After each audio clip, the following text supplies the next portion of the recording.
Hi folks, here we are. We are out in the balcony again. It's Friday. It's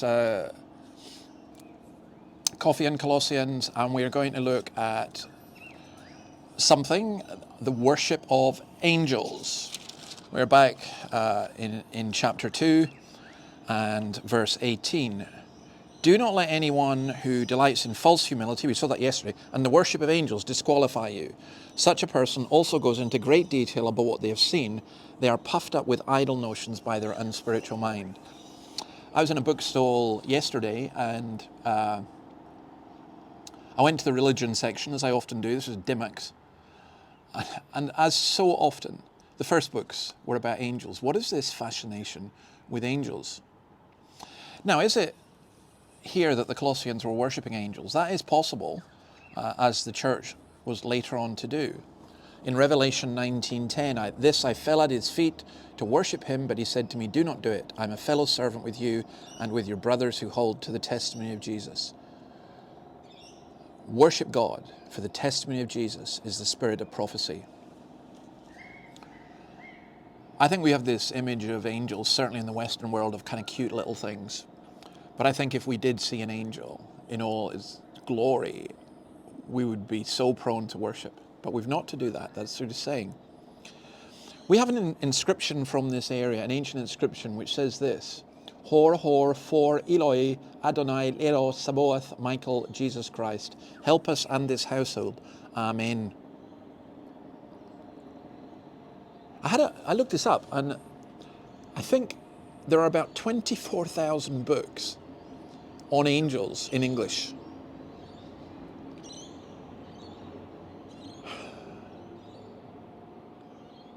The early church recognized how dangerous this could be. Irenaeus, in his Against Heresies at the end of the 2nd century, said that the church performed nothing by means of angelic invocations or by incantations or by any other wicked, curious art. I think that this could also be the worship of angels disqualify you. It could be that instead of worshipping angels, it's someone who claims to have seen angels worshipping these glorious songs of angelic praise like the shepherds. These are people who are going into great detail about what they have seen.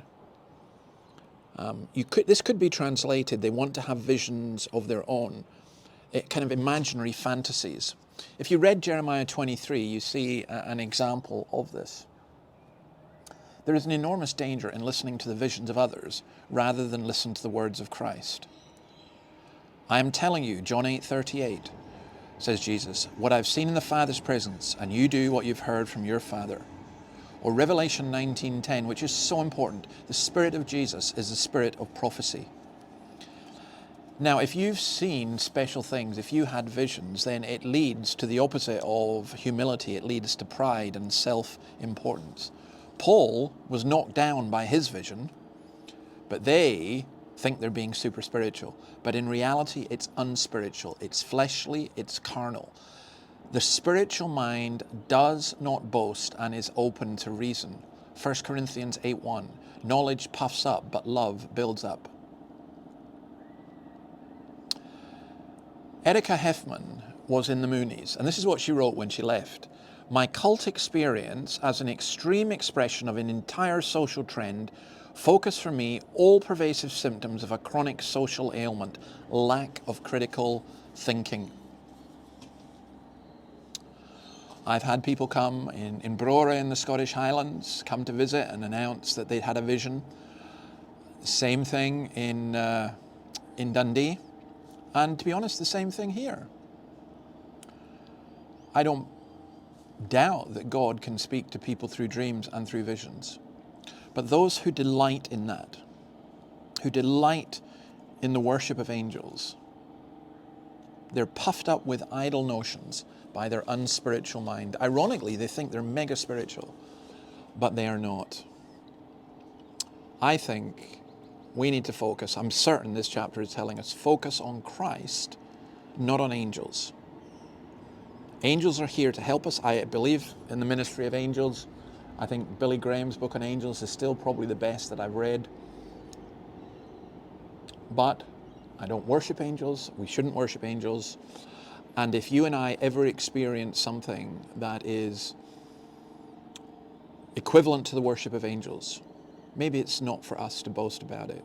Maybe that's for us privately to encourage and to keep. All right, join us on Sunday for our shorter catechism, and please feel free to join us again on Monday as we continue this, as someone said, this slow walk through Colossians. But I hope you're enjoying it as much as I am. God bless you. Bye.